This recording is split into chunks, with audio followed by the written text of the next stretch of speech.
ce qu'on appelle at-tamthil. Qu'est-ce que at-tamthil? At-tamthil, c'est le fait d'imiter quelqu'un, ou prendre ou essayer de ressembler à quelqu'un pour un objectif. Aujourd'hui est utilisé et fait partie des domaines artistiques, comme dans le cinéma, etc. On fait at-tamthil.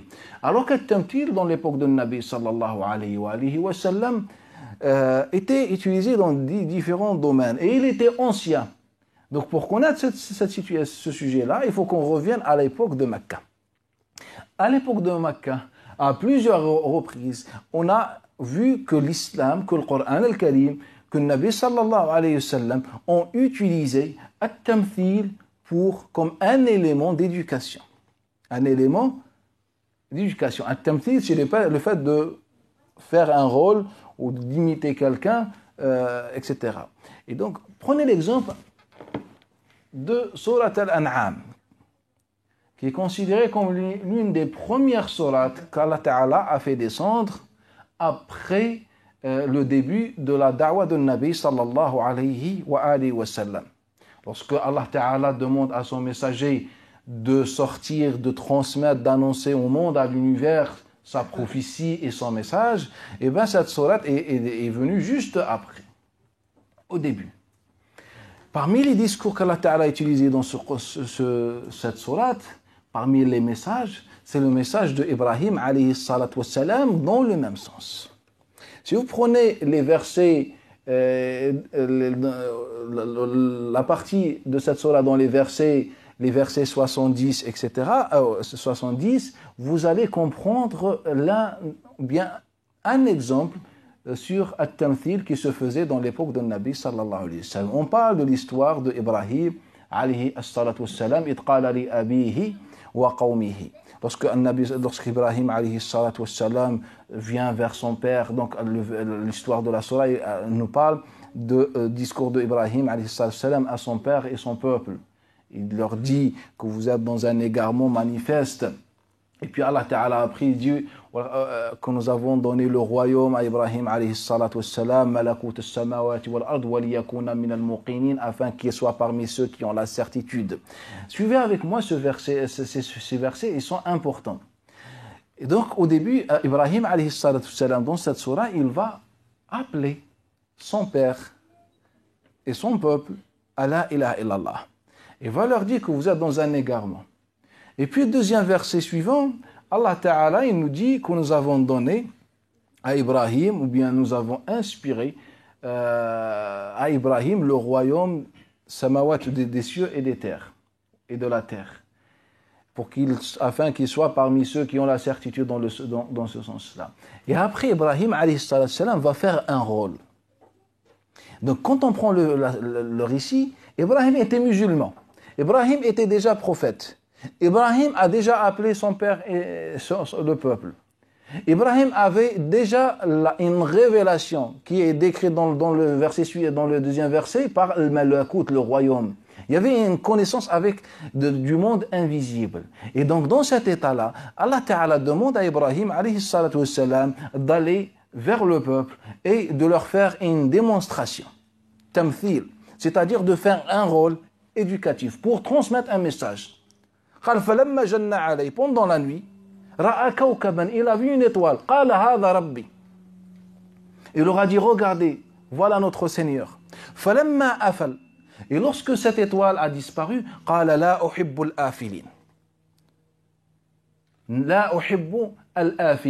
je ne veux pas comme Seigneur des choses qui disparaissent. Le Seigneur, il n'est jamais absent. Et puis il revoit une autre étoile ou une planète. Et il leur dit, venez à votre Seigneur. Il est là notre Seigneur. Et puis c'est la même chose, va disparaître. Et là, deuxième message, il dit, si Allah Ta'ala ne me guide pas, je serai parmi les gens égarés. Donc la première, c'était pour les pousser à réfléchir, que Allah Ta'ala ne s'absente jamais. Deuxième, pour les pousser à choisir. Si Allah me guide, je serai égaré. Si Allah Ta'ala ne me guide pas, je serai égaré. Maintenant, il oriente le peuple vers le choix. C'est la guidance d'Allah Ta'ala. Et puis il regarde le soleil encore plus grand. قال هذا ربي هذا أكبر. Et après il leur dit voilà, c'est notre Seigneur, il est encore plus grand. Car maintenant il restait encore des doutes. Il restait encore des doutes. Il a poussé le peuple au début de réfléchir. Il a donné de façon indirecte une solution, l'alternative à son peuple. Mais le peuple va encore, tout à fait normal, ce sont des humains, ils vont avoir peut-être des doutes encore. Donc maintenant, il va leur parler du soleil. Mais regardez notre Seigneur maintenant, le soleil. Il est plus grand. Peut-être, ils vont se dire, peut-être il y a le soleil plus grand ou bien d'autres critères. Et leur dit, regardez le soleil. Il est plus grand. Et là, c'est la même chose. Et après, il s'absente ou il disparaît. Et là, c'était le message. Comment Allah Ta'ala a décrit ce travail?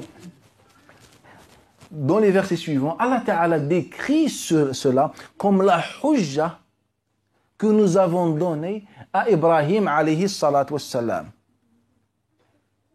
Que la hujja que nous avons donnée à Ibrahim alayhi salatu wassalam. Que ce rôle de ce musulman, de ce prophète, le fait de montrer, de se faire passer par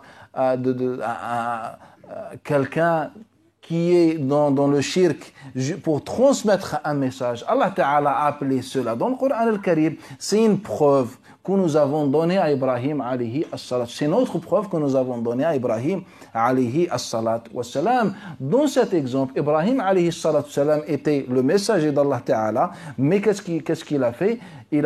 Il aura fait une démonstration. Voilà le cas d'un associateur, comment il va réagir. Il va voir une étoile, car peut-être c'est plus loin, il y a une lumière, etc. Il va se dire, voilà mon Seigneur. Après, il va s'orienter ou chercher ce qui est plus grand, il va dire que voilà mon Seigneur, mais ce n'est pas son Seigneur. Et Allah Ta'ala, il nous dit, voilà la preuve que j'ai donnée à Ibrahim alayhi as-salat wa as-salam. Et aussi le même exemple avec Daoud alayhi as-salatu as-salam, lorsque les anges lui sont venus, ils lui ont raconté, voilà l'histoire de Na'ja, etc. C'était aussi pour transmettre un message, pour éduquer Daoud alayhi as-salat wa as-salam. Les méthodes, les moyens et les méthodes d'éducation de Nabi sallallahu alayhi wa sallam étaient plus étendues, plus vastes que nos méthodes aujourd'hui. Aujourd'hui, quand on vient vers la Ummah, c'est quoi notre discours? Ou bien de quelle façon? C'est le prêche.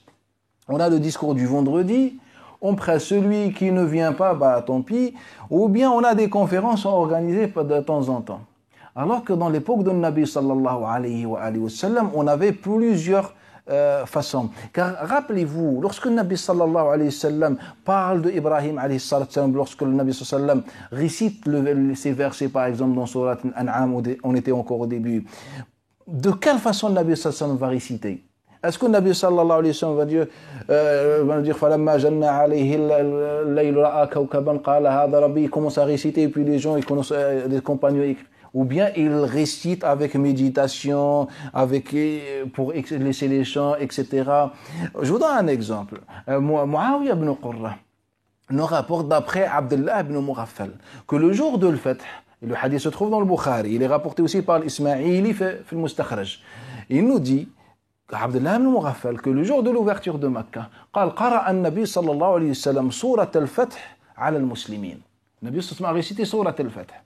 قال فرجع. ما معنى الترجيع? Nous, الترجيع, qu'est-ce qu'on a dit? C'est le tarjih que vous connaissez dans l'adhan. C'est le fait de répéter ashhadu an la ilaha illallah 2 fois selon le Malikiyya ou Shafi'iyya. Tarjih selon le Hanafiyya, c'est autre chose. Mais qu'est-ce que الترجيع? Et bien, الترجيع, Muawiyah ibn Qurra va nous dire que Abdullah ibn Mughaffal m'a montré comment Nabi sallallahu alayhi wa sallam a fait الترجيع. Donc c'est un tarjih qui n'est pas prononcé, un tarjih qui est apparent, qui est manifeste sur le visage ou le physique de Nabi sallallahu alayhi wa sallam. C'est-à-dire, j'ai une idée sur la façon dont le prophète sallallahu alayhi wa sallam récitait Al-Qur'an al-Karim, c'est-à-dire il montrait. Je vous donne un exemple. Le Bukhari nous rapporte d'après l'A'mash, d'après Shaqiq ibn Salama Abi Wa'il, عن عبد الله ibn Mas'ud, أن النبي صلى الله عليه وسلم حدثهم عن نبي من الأنبياء. Que le prophète sallallahu alayhi wa sallam leur a parlé d'un prophète parmi les prophètes d'Allah Ta'ala, qui a été blessé par son peuple. Il avait saigné du visage. قال فجعل النبي حاكيه المحاكاة c'est التمثيل, c'est l'imitation. Et puis le Nabi sallallahu alayhi wa sallam a commencé de l'imiter, c'est-à-dire il a baissé sa tête, il faisait comme ça. Il leur expliquait. Donc ça nous montre, ça nous donne une idée sur l'éducation en islam. Ce n'est pas juste, bismillah, aujourd'hui on a, voilà le thème. Inna alhamdulillah, sallallahu wa sallallahu ala nabi al-karim. Bah écoutez, après 30-40 minutes, vous avez le temps de poser des questions, réponses si vraiment on permet. Et puis à la fin, barakallahu fik shir, c'était profitable le discours et on rentre chez nous. Ce n'est pas la méthode de Nabi sallallahu alayhi wa sallam. Le prophète sallallahu alayhi wa sallam avait les discours comme méthode, mais Nabi sallallahu alayhi wa sallam avait des autres façons. Le fait que Nabi sallallahu alayhi wa sallam dit aux musulmans, il montre avec sa tête, il baisse sa tête, il se frotte le front ou le visage, il leur dit, c'est pour les mettre dans la réalité, pour les pousser à imaginer, pour qu'ils soient touchés profondément. Ce n'est pas juste je vous dicte des textes et je rentre chez moi. Et donc le Nabi sallallahu alayhi wa sallam, quand il récitait, on voyait ça sur lui.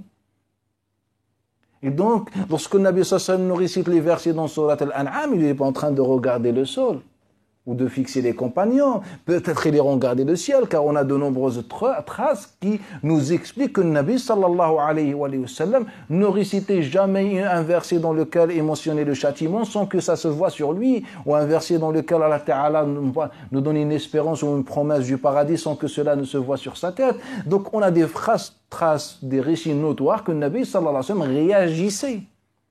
C'est une forme d'éducation. Le Nabi sallallahu alayhi wa sallam utilisait aussi le dessin comme méthode pour éduquer les gens. Aujourd'hui, est-ce qu'on utilise par exemple cela? Le Nabi sallallahu alayhi wa sallam, le hadith de Ibn Mas'ud qui est dans le Bukhari. Le Nabi sallallahu alayhi wa sallam était assis avec les compagnons. Lorsqu'il prend un bâton, il commence à faire un dessin. Donc, Abdullah ibn Mas'ud, il nous dit, le Nabi sallallahu alayhi wa sallam nous a fait un dessin. Il a fait un carré. Et au milieu, un trait. Et des petits traits qui croisent ce trait. Et puis un trait qui sort de ce carré-là. Et il leur a dit, savez-vous c'est quoi ça? Ils ont dit, ya Rasulallah wa ta'ala a'lam. Et là, le Nabi sallallahu alayhi wa sallam leur a dit, le trait au milieu, c'est al-insan, l'humain. Et ces traits sont les épreuves qui l'attaquent. Et ce carré, c'est le destin, c'est sa mort, c'est son heure. Il ne peut pas sortir, il ne peut pas dépasser son heure. Et voyez-vous le trait? Voilà al-amal, l'espoir, jamais l'insan va atteindre l'espoir ou les rêves. Nous, on se fait des rêves. Mais Nabi sallallahu alayhi wa sallam nous dit les rêves se trouvent derrière notre heure. C'est-à-dire, on ne peut pas atteindre ce degré-là. Nabi sallallahu alayhi wa sallam, donc, pourquoi Nabi sallallahu alayhi wa sallam fait cela? C'est pour nous éduquer, pour nous enseigner, afin qu'on puisse voir, sentir, réaliser les choses et la situation. Si par contre, le Nabi sallallahu alayhi wa sallam aura dit, bah écoutez, il y a imaginez un carré dans lequel, au milieu, il y a un trait, et puis il y a des traits, etc. Déjà, on est désorienté. Comment établir ce dessin?